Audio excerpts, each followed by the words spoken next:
বর্নি রাজাপুর রাস্তায় চরম দুর্ভোগ, শিক্ষার্থীদের হাঁটাচলা ও চলাচলে নাভিশ্বাস। দর্শক, সরাসরি দেখতে পাচ্ছেন বর্নি রাজাপুরের প্রায় 2 কিলোমিটার রাস্তার কি করুণ দশা। স্ক্রিনে একটু ভালো করে খেয়াল করুন, স্কুল কলেজের শিক্ষার্থীরা কিভাবে কাদা পানি ভেঙে পায়ে হেঁটে পথ অতিক্রম করছে।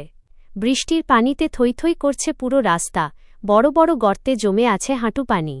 গাড়ি চলার তো কোনো উপায়ই নেই।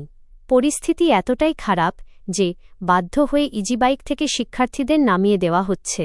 প্রশ্ন হচ্ছে, এই কমলমতি শিক্ষার্থীদের কেন এভাবে মাঝরাস্তায় নেমে নামতে বাধ্য হতে হল?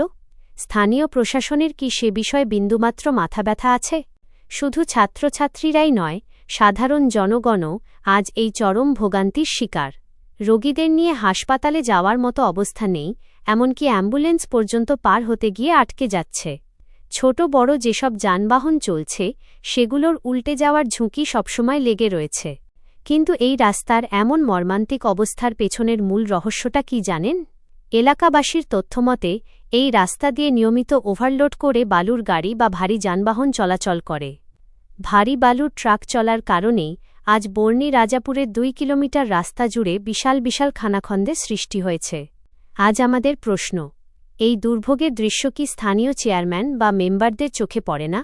সরকারের বাজেট কি এই এলাকার রাস্তায় আসবে না? উচ্চপদস্থ কর্মকর্তাদের দৃষ্টি কি কখনো এই সাধারণ মানুষের কষ্টের দিকে যাবে না?